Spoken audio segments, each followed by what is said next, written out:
அஇஅதிமுக பொதுச் செயலாளர் சின்னம்மா அறிவித்தபடி மறைந்த மாண்புமிகு முதலமைச்சர் அம்மாவின் பிறந்த நாளை சிறப்பாக கொண்டாடுவது குறித்து மாநிலம் முழுவதும் மாவட்ட கழகங்கள் சார்பில் ஆலோசனைக் கூட்டங்கள் நடைபெற்றன. மறைந்த மாண்புமிகு அம்மாவின் 69வது பிறந்த நாளை சிறப்பாக கொண்டாடுவது குறித்து மதுரை புறநகர் மாவட்ட அஇஅதிமுக சார்பில் கழக நிர்வாகிகளுடனான ஆலோசனைக் கூட்டம் திருப்பரங்குன்றத்தில் நடைபெற்றது. அமைச்சர் திரு ஆர்.பி. உதயகுமார், புறநகர் மாவட்ட கழக செயலாளர் திரு ராஜன் செல்லப்பா, சட்டமன்ற உறுப்பினர்கள் திரு ஏ.கே. போஸ், திரு பெரிய புள்ளான் மற்றும் திரளான கழக நிர்வாகிகள் கலந்து கொண்டனர். அம்மாவின் பிறந்த நாளையொட்டி ஏழை எளியோருக்கு நலத்திட்ட உதவிகள், கழக கொடியேற்றி இனிப்புகள் வழங்கவும், 24ஆம் தேதியன்று பிறக்கும் குழந்தைகளுக்கு தங்க மோதிரம் அணிவிக்கவும் தீர்மானம் நிறைவேற்றப்பட்டது. துரோகிகளிடமிருந்து கழகத்தையும் ஆட்சியையும் காத்து சபதத்தை நிறைவேற்றிய கழக பொதுச் செயலாளர் சின்னம்மாவுக்கு நன்றி தெரிவித்து தீர்மானம் நிறைவேற்றப்பட்டது. பின்னர் செய்தியாளர்களுக்கு பேட்டியளித்த அமைச்சர் திரு ஆர்.பி. உதயகுமார், திமுகவின் உண்ணாவிரத போராட்டம் கபட நாடகம் என்று தெரிவித்தார். சட்டப்பேரவையில் திமுக மேற்கொண்ட விதம் நாடு அறியும் என்றும், சின்னம்மா வழிகாட்டுதலின் பேரில் அஇஅதிமுக உறுப்பினர்கள் அமைதி காத்ததாகவும் தெரிவித்தார். பெருமதிப்புக்குரிய கழக பொதுச் செயலாளர் சின்னம்மா அவர்கள் புரட்சி தலைவி அம்மாவுடைய கனவான 100 ஆண்டுகள் அண்ணா திராவிட முன்னேற்ற கழகம் இந்த அன்னை தமிழகத்திலே ஆள வேண்டும் என்கிற அந்த லட்சிய கனவை நிறைவேற்றுகிற வகையிலே இன்றைக்கு காப்பாற்றி தந்திருக்கிறார்கள். சட்டமன்றத்திலே நடந்த நிகழ்வுகளையெல்லாம் இந்த உலகம் நன்றாக அறியும். சட்டமன்றத்தை சண்டை மண்டமாக மாற்றியவர்கள்தான் இன்றைக்கு காந்திய வழியிலே உண்ணாவிரதம் இருப்பதாக ஒரு நாடகத்தை அரங்கேற்றுவதற்கு முயற்சித்து கொண்டிருக்கிறார். ஆகவே ஸ்டாலின் அவர்கள் மேற்கொண்டிருக்கிற, திமுக மேற்கொண்டிருக்கிற அந்த உண்ணாவிரதத்தை இந்த மக்கள் ஏற்றுக்கொள்ளவில்லை. இந்த தமிழ்நாட்டு மக்கள் வரவேற்கவில்லை.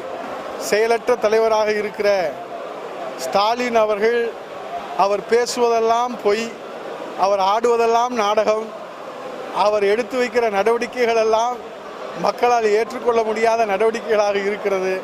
ஆகவே அவர் எதை சொன்னாலும் மக்கள் நம்ப தயாராக இல்லை. திருச்சி மாநகர மாவட்ட அஇஅதிமுக அலுவலகத்தில் திருச்சி மேற்கு தொகுதி கழகம் சார்பில் மாண்புமிகு அம்மாவின் பிறந்த நாளை சிறப்புடன் கொண்டாடுவது குறித்த ஆலோசனைக் கூட்டம் நடைபெற்றது. அமைச்சர் திரு வெல்லமண்டி என் நடராஜன், கழக நிர்வாகிகள், தொண்டர்கள் கலந்து கொண்டனர். கழக பொதுச் செயலாளர் சின்னம்மா ஆணைக்கிணங்க சிவகங்கையில் நடைபெற்ற ஆலோசனைக் கூட்டத்தில் அமைச்சர் திரு ஜி. பாஸ்கரன், மாவட்ட கழக செயலாளர் திரு பி.ஆர். செந்தில்நாதன் எம்பி, மானாமதுரை சட்டமன்ற உறுப்பினர் திரு மாரியப்பன் கென்னடி மற்றும் கழக நிர்வாகிகள் ஏராளமானோர் கலந்து கொண்டனர். மாண்புமிகு அம்மாவின் பிறந்த நாளை ஏழை எளிய மக்களுக்கு நலத்திட்ட உதவிகள் வழங்கி கொண்டாட தீர்மானிக்கப்பட்டது. ஈரோடு மாநகர் மாவட்ட கழகம் சார்பில் பழையபாளையத்தில் நடைபெற்ற ஆலோசனைக் கூட்டத்தில் மாவட்ட கழக செயலாளர் திரு கே.வி. ராமலிங்கம் எம்எல்ஏ மற்றும் சட்டமன்ற உறுப்பினர்கள், கழக நிர்வாகிகள் கலந்து கொண்டனர். அம்மா பிறந்த நாளை ஏழை எளிய மக்களுக்கு நலத்திட்ட உதவிகள் வழங்கியும், அம்மா திருவுருவ படத்திற்கு மாலை அணிவித்து மரியாதை செலுத்தவும் தீர்மானம் நிறைவேற்றப்பட்டது. இதனிடையே கழக மகளிர் அணியின் மாவட்ட நிர்வாகிகள் ஆலோசனைக் கூட்டம் சென்னை ராகப்பேட்டையில் உள்ள அஇஅதிமுக தலைமை அலுவலகத்தில் நடைபெற்றது. கழக மகளிர் அணி செயலாளர் திருமதி விஜிலா சத்யானந்த் எம்பி தலைமையில் நடைபெற்ற இக்கூட்டத்தில் கழக பொதுச் செயலாளராக சின்னம்மா தேர்வு செய்யப்பட்டதற்கும், துணை பொதுச் செயலாளராக திரு டிடிவி தினகரன் நியமிக்கப்பட்டதற்கும் நன்றி தெரிவிக்கப்பட்டது.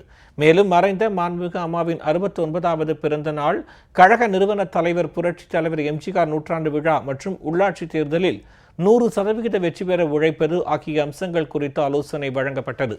இதில் மாண்புமிகு அம்மாவின் 69வது பிறந்த நாளை மாவட்ட தலைநகரங்களில் நலத்திட்டங்கள் வழங்கி சிறப்பாக கொண்டாடுவது உள்ளிட்ட தீர்மானங்கள் நிறைவேற்றப்பட்டன. இக்கூட்டத்தில் அமைச்சர்கள் டாக்டர் வி. சரோஜா, திரு டி. ஜெயக்குமார் மற்றும் கழக நிர்வாகிகள் திருமதி வளர்மதி, திருமதி கோகுலகுந்தரா, திரு எஸ்.ஆர். விஜயகுமார் எம்பி ஆகியோர் கலந்து கொண்டனர்.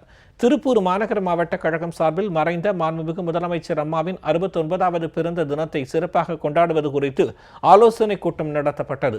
இதில் 1 லட்சம் ஏழை எளிய மக்களுக்கு நலத்திட்ட உதவிகள், மாணவ மாணவிகளுக்கு பல்வேறு விளையாட்டுப் போட்டிகள் நடத்துவது உள்ளிட்ட பல்வேறு தீர்மானங்கள் நிறைவேற்றப்பட்டன. இக்கூட்டத்தில் மாநகர மாவட்ட கழக செயலாளர் திரு எம்.எஸ்.எம். ஆனந்தன், சட்டமன்ற உறுப்பினர்கள் திரு சு. குணசேகரன், கரைப்புதூர் திரு நடராஜன் உள்ளிட்ட நிர்வாகிகள் கலந்து கொண்டனர். இதேபோல் திருப்பூர் புறநகர் மாவட்ட கழகம் சார்பில் தாராபுரம், காங்கேயம், உடுமலை ஆகிய தொகுதிகளில் அம்மாவின் பிறந்த நாளை சிறப்பாக கொண்டாடுவது குறித்த ஆலோசனைக் கூட்டம் நடைபெற்றது. இக்கூட்டத்தில் நலத்திட்ட உதவிகள், இரத்த தானம், அன்னதானம் வழங்குவது உள்ளிட்ட பல்வேறு தீர்மானங்கள் நிறைவேற்றப்பட்டன. பின்னர் செய்தியாளர்களிடம் பேசிய அமைச்சர் திரு உடுமலை ராதாகிருஷ்ணன், எத்தனை பன்னீர்செல்வம், ஸ்டாலின் வந்தாலும் அஇஅதிமுகவை அழிக்க முடியாது என தெரிவித்தார். இதையும் புரட்சித் தலைவி அம்மாவினுடைய ஆட்சியோடு சின்னம்மாவனுடைய வழிகாட்டுதலின் பேரிலே இன்றைக்கு புதிதாக அமைந்திருக்கின்ற அம்மாவினுடைய அரசு இன்றைக்கு ஏழை எளியவர்களுக்கு 5 முத்தான திட்டங்களுக்கு நேற்றைக்கு முன்தினம் கையொப்பமிட்டிருக்கிறார்கள். இன்றைக்கு மாண்புமிகு அம்மா அவர்கள் தேர்தல் அறிக்கையிலே என்னென்ன சொன்னார்களோ அந்த திட்டங்கள் அனைத்தையும் செய்து கொடுத்து ஏழை எளியவர்களுக்கு தேவையான அனைத்தையும் செய்து கொடுத்து 5 ஆண்டு காலத்திற்கு தமிழகத்தினுடைய நல்லாட்சியை பெறுகின்ற ஒரு அரசாக அம்மாவினுடைய அரசு திகழும் என்பதில் எந்த சந்தேகமும் இல்லை. ஒவ்வொரு ஊராட்சி வாரியாக இருக்கின்ற இளைஞர்களுக்கு தேவையான விளையாட்டு உபகரணங்களை கொடுத்திருக்கின்றோம். இரத்த தான முகாம்களை நடத்த இருக்கின்றோம். குறிப்பாக சொல்ல வேண்டும் என்றால் நம்முடைய கழகத்தினுடைய பொதுச் செயலாளர் சின்னம்மாவினுடைய வேண்டுகோளுக்கு இணங்க அனைத்து பகுதிகளிலும் ஏழை எளியோர்களுடைய நலன் காக்கின்ற ஏழை எளியோர்களுக்கு உதவி செய்கின்ற மாவட்டமாக திருப்பூர் புறநகர் மாவட்டம் இருந்து ஏறத்தாழ 1 லட்சத்திற்கும் மேற்பட்ட ஏழை எளியோர்களுக்கு நலத்திட்ட உதவிகளை செய்கின்றோம் என்பதை பணிவோடு தெரிவித்துக் கொள்கின்றேன்.